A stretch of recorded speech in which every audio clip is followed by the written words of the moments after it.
Oke teman-teman, kita akan coba melanjutkan pembuatan program CRUD yang sebelumnya kita sudah berikan struktur kontrol kendalinya. Ya sekarang kita sudah punya tombol-tombol yang sudah berbeda ya. Jadi kalau kita klik tambahkan, di sini akan tampilkan tambah data. Kalau kita klik edit, dia akan masuk ke fitur edit data. Kalau hapus, dia juga akan menampilkan hapus data.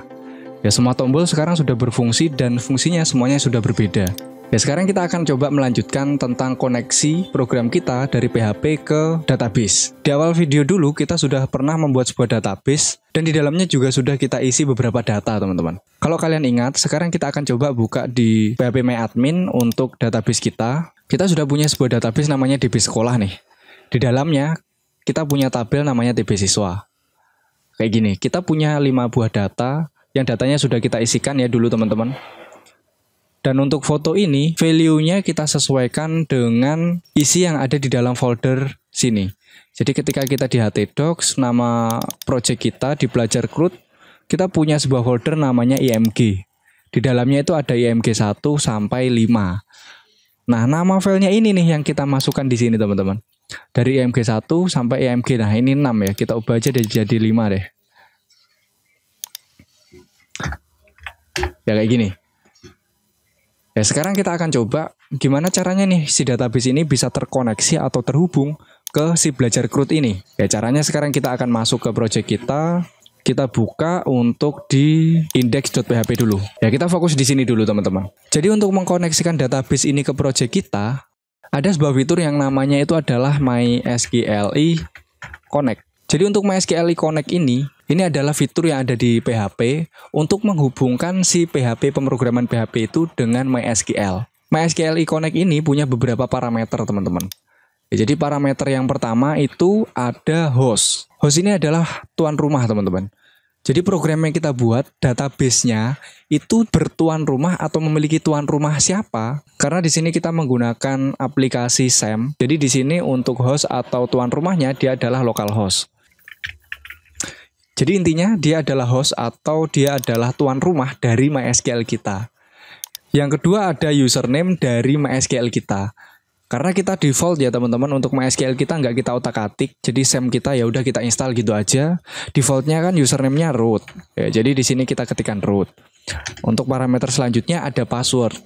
Ya jadi password dari MySQL kita di SAM itu nggak ada. Jadi di sini ya udah kita kosongkan, kita berikan petik-petik kayak gini aja. Ya, terus yang terakhir itu adalah nama database-nya. Kita cek di sini nama database kita apa? Nama database-nya adalah DB Sekolah. Oke, di sini yang terakhir parameternya adalah DB Sekolah. Ya, seperti ini. Di belakangnya kita berikan titik koma. Kalau kita sudah membuat script seperti ini, sekarang kita sudah masih akan mengkoneksikan si MySQL kita ke PHP. Karena kita nanti untuk koneksi ini kita perlukan untuk menampilkan atau memproses dari setiap query yang akan dijalankan di PHP, otomatis daripada nanti setiap kita buat query kita ketikkan kayak gini panjang ya teman-teman, kita akan membuat sebuah variabel untuk menampung si fitur dari MySQL ini. Caranya kita buat aja satu variabel namanya con gitu aja ya. Jadi setiap kita nanti memerlukan fitur untuk menampilkan data atau fitur query-query yang lainnya dari MySQL, kita cukup memanggil variabel yang namanya con gitu aja. Gak perlu menuliskan kayak gini. Ya kita save dulu. Ya kita akan coba lihat dari sini apakah si MySQL kita sudah berjalan dengan baik. Jadi kita berikan kondisi ya, jika variabel con dia berjalan sesuai dengan fitur MySQL-nya, maka di sini kita akan coba echo dulu ya. Kita tampilkan koneksi berhasil. Kayak gini. Ya, sekarang kita coba masuk ke sini, belajar CRUD, kita jalankan. Nah, di sini tampil teman-teman, koneksi berhasil. Ini tandanya untuk yang kita buat tadi, fitur MySQLi Connect sudah berhasil kita jalankan dan aplikasi PHP kita atau program CRUD-nya itu sudah terhubung ke database. Kayak gitu ya. Jadi di sini sudah berhasil. Nah, biar nanti di sini enak ya untuk localhost, root, ini DB Sekolah biasanya saya buat sebuah variabel baru di sini untuk menampung identitas-identitas yang dimiliki dari fitur MySQLi itu. Jadi untuk yang pertama di sana ada host. Ya hostnya kita berikan di sini localhost. Jadi ini saya masukkan ke sini. ke sebuah variabel biar kita memanggilnya enak. Yang selanjutnya kita punya adanya user atau username dari MySQL-nya. Di sini saya berikan root. Lalu selanjutnya kita punya password. Dari apa? Dari MySQL-nya. Ya, passwordnya di sini nggak ada, jadi kita ginikan aja. Yang terakhir itu adalah nama database-nya, teman-teman. Nama database saya di sini adalah DB sekolah. Ya, di sini kita ubah sebagai variabel yang kita buat di atas. Yang pertama ada si host, yang kedua di sini ada user. Selanjutnya di sini variabel pass atau password. Yang terakhir kita punya variabel namanya DB. Kayak gini. Jadi nanti semisal kita ingin mengubah-ubah untuk database-nya berubah atau hak aksesnya kita ubah username bukan root, kita tinggal ubah variabelnya. Yang di sini dia tetap kayak gitu. Coba kita jalankan kembali apakah dia ada error. Oke, koneksi masih berhasil, teman-teman.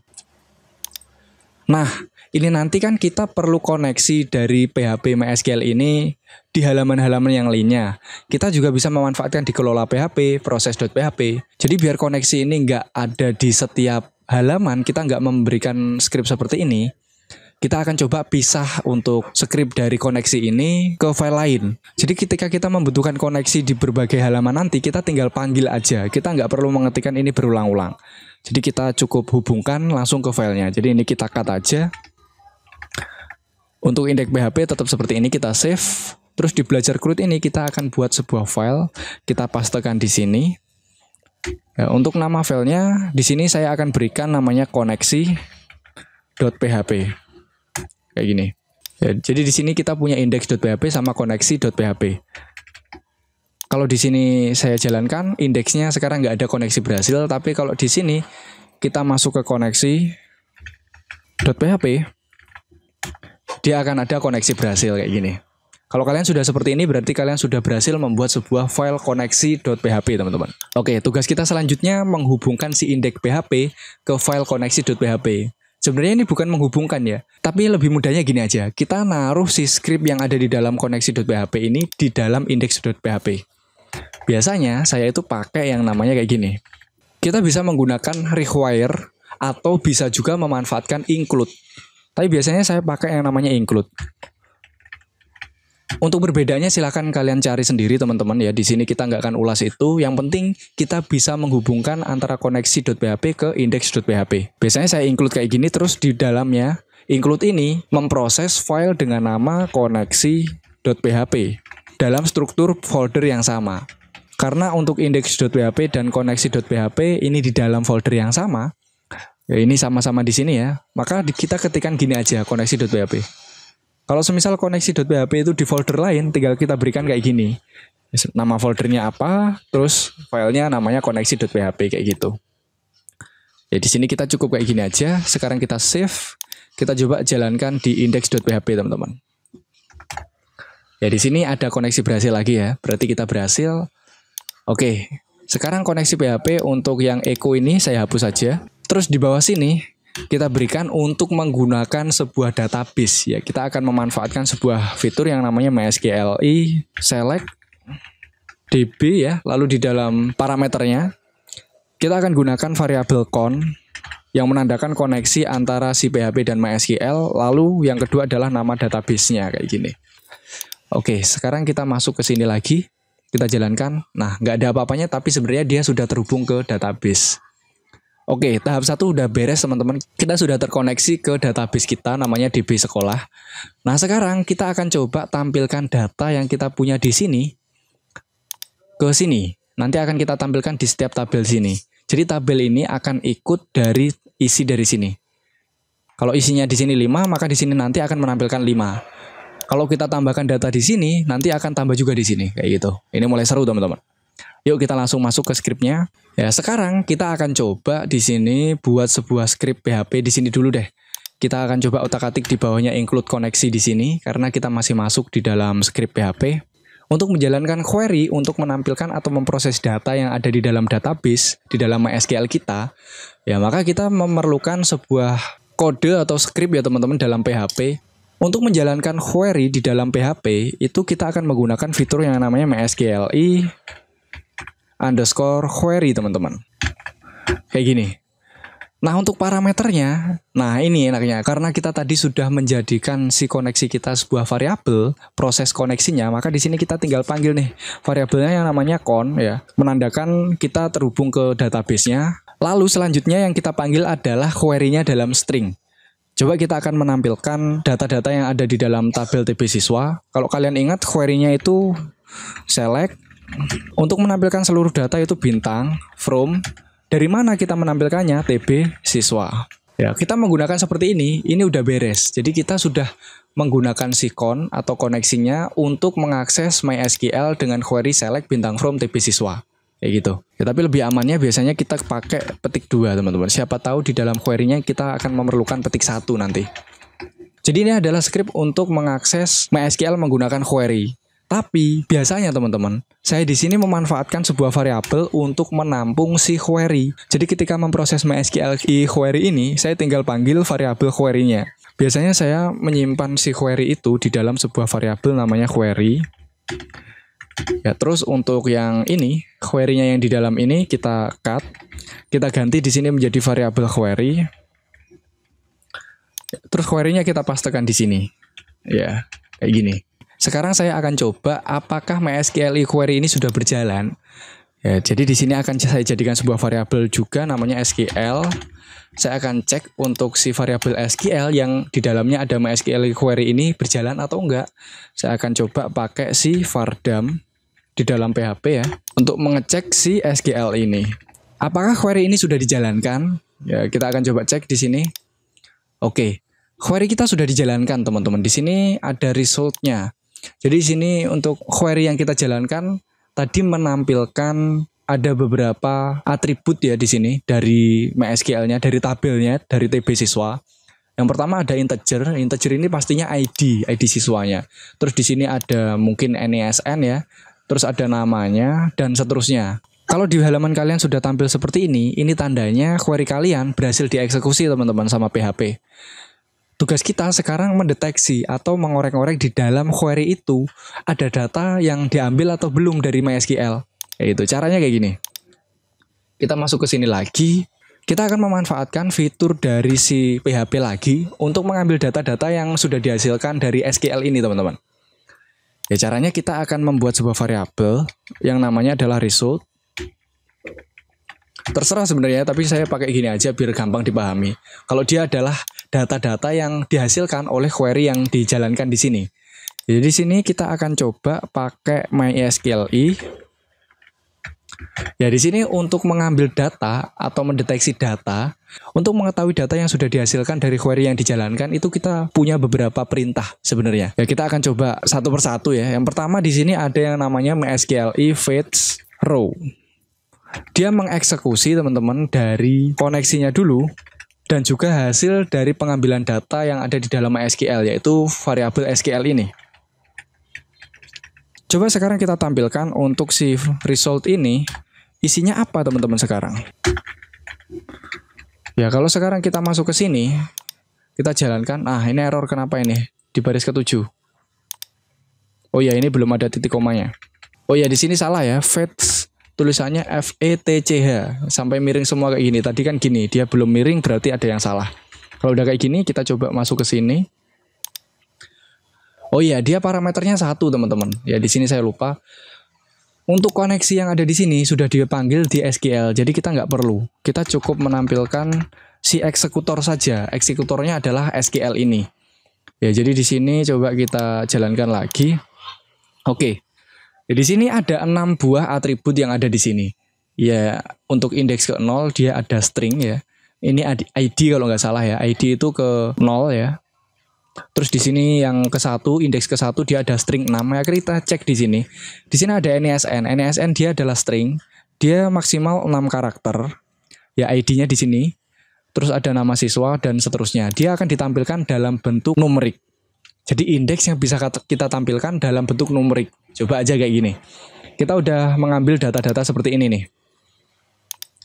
Kalau di bawahnya sini, vardamnya akan saya kayak gini. Saya komen dulu. Kalau kita akan echo result, numeriknya adalah 0. Kita akan tampilkan di sini. Oh ya, di sini variabel. Coba kita masuk ke sini. ya dia akan menampilkan 1. Maksudnya apa? Ya, jadi value yang ada di dalam array ke-1 atau atribut ke-0, ya atribut ke-0 di sini adalah 1. Atribut ke-0 itu apa? Kita cek coba di PHP MyAdmin. Atribut ke-0 itu adalah ID siswa. ID siswa data pertama adalah 1, teman-teman. Ya, coba kita di sini cek menggunakan atribut yang ketiga.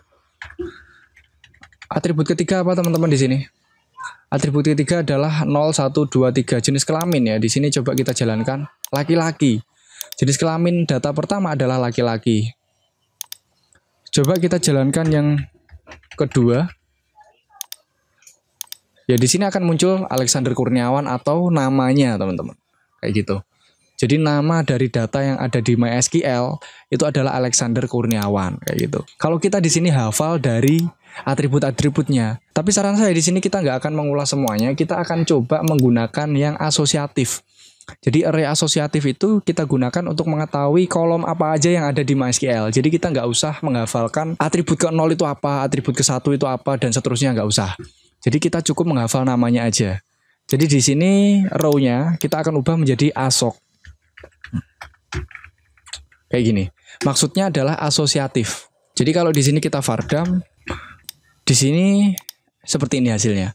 Kita cukup menghafal atribut yang ada di sini apa aja. ID siswa, NISN, nama siswa, dan seterusnya. Jadi kalau kita memanggil datanya, kita nggak perlu ingat dia array keberapa. Tinggal kita panggil secara asosiatif nama kolomnya itu apa. Kalau nama siswa ya tinggal nama siswa. Seperti ini. Kita jalankan, dia akan tampil ada Alexander Kurniawan, kayak gitu. Sekarang yang tampil hanya si data yang pertama aja, teman-teman. Jadi sekarang kita punya sebuah wadah isinya beberapa data yang bisa kita panggil cuma 1 data. Ya, karena kita belum memberikan fitur perulangan. Kalau kita berikan perulangan, datanya akan tampil semuanya. Contohnya kayak gini. Kita sudah punya result, sekarang kayak gini. Ya, ini kita akan masukkan ke dalam perulangan while. Kayak gini. Di sini kita berikan while selama result itu masih ada isinya. Ya, dan dia bisa ditampilkan, maka kita akan echo nama siswa. Selama datanya itu yang ditampilkan sesuai query belum habis, dia akan terus menjalankan yang ada di dalam perulangan ini, teman-teman. Nama siswa. Coba kita jalankan. Oh ya, di sini di bawahnya biar dia ke bawah kita berikan HTML untuk ke bawah yaitu BR, teman-teman. Oke, kita jalankan. Ya, dia akan menampilkan semua data nama siswa yang ada di tabel TB siswa. Sesuai yang ada di sini. Ada Alexander, Bakhtiar, Olivia, Rosi, Ramadhani. Sesuai ya, teman-teman? Oke. Ya, sekarang kita udah berhasil, teman-teman, mengeksekusi query, mengambil datanya, dan menampilkan datanya. Sekarang tinggal data ini kita masukkan ke tabel ini, teman-teman. Kita sesuaikan untuk kolomnya itu ke kolom tabel ini. Oke, sekarang seru ya. Kita akan coba ini while-nya kita hapus dulu. Ya, sekarang kita masuk ke si tabel. Mana tabelnya? Ini dia.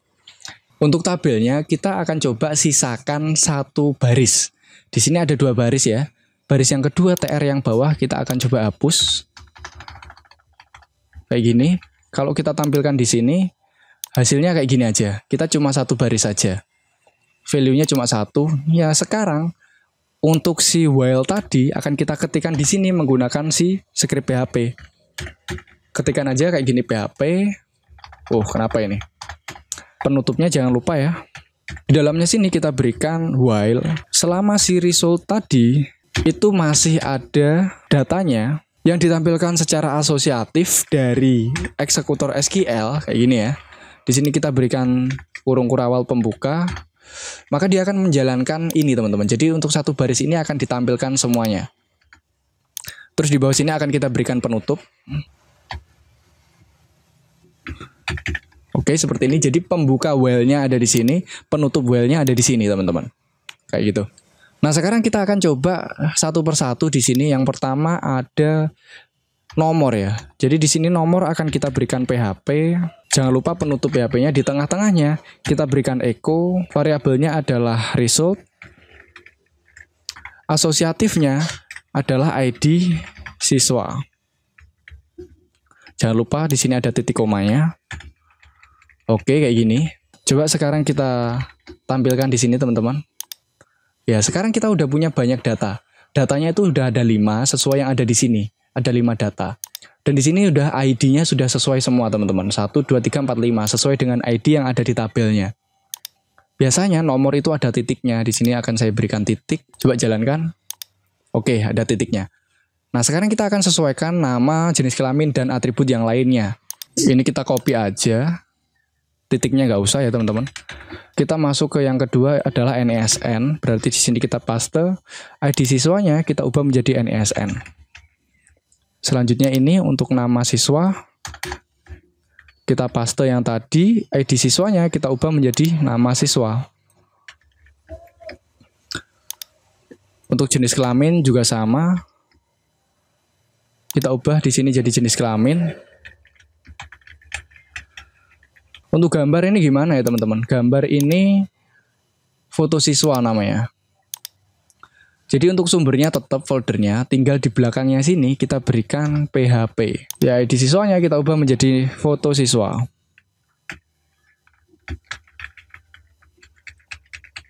Oke, kayak gini. Yang terakhir di sini ada alamat.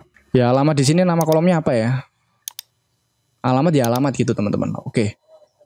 Kayak gini. Sekarang kita coba save. Ya, terus kita coba jalankan di sini. Nah, udah berhasil teman-teman. Untuk datanya sekarang di sini ada sesuai ya, Alexander, Bahtiar, Olivia, Rosi, Ramadhani. Dan semuanya sudah sesuai, foto-fotonya juga sudah sesuai. Nah, tapi di sini nah ini kalian lihat URL-nya di bawah, ubahnya masih satu semua. Ya, hapusnya juga satu semua. Ya, sekarang kita akan coba di sini untuk URL-nya akan kita ubah sesuai dengan ID dari siswa tersebut. Nah, ubah sama dengan di sini kita berikan PHP-nya. ID siswa kayak gini. Kita pastekan aja, hapusnya juga kita ubah kayak gini. Coba sekarang kita reload di sini. Ya di sini untuk editnya sudah berubah, 1, yang bawah ini 2, ini 3. Hapusnya juga sudah sesuai ya teman-teman. Oke. Sekarang udah beres. Tapi masalahnya sekarang kalau coba datanya ini kita hapus 1 ya teman-teman. Semisal si Ramadhani akan saya hapus. Ya di sini coba kita reload. Ya, Ramadhani udah hilang, sekarang tinggal 4 aja. Dan saya tambahkan di sini, insert data. ID-nya kita kosongi. Di sini NISN-nya jadi 4. Jangan, 7. Namanya kita ubah apa aja lah, terserah ya. Jenis kelaminnya laki-laki.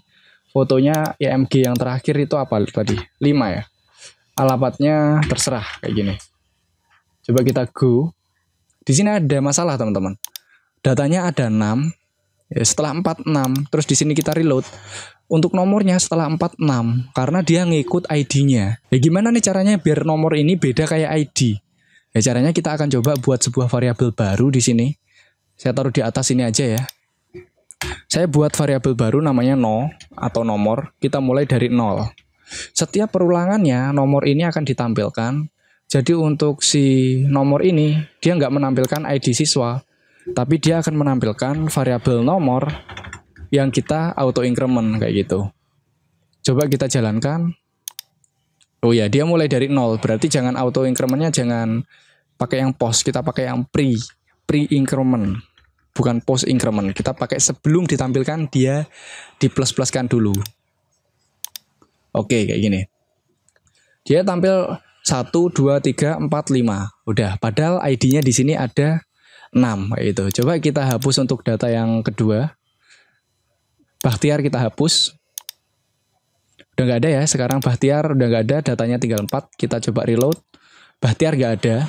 Tapi nomornya tetap urut. Coba kita hapus yang di sini. Yang paling bawah yang 6. Oke. Sekarang tinggal 3 datanya. Alexander, Olivia, dan Rosi. Kita coba reload. Tinggal Alexander, Olivia, dan Rosi. Oke, itu mungkin teman-teman pembahasan kita di video kali ini untuk koneksi dan juga menampilkan data. Di video selanjutnya kita akan coba melengkapi fitur tambah data di sini ya. Jadi data yang tersisa ini akan kita tambahkan menggunakan fitur tambah data. Saya akhiri video kali ini teman-teman, semoga bisa menjadi bahan belajar untuk kita semuanya. Wassalamualaikum warahmatullahi wabarakatuh.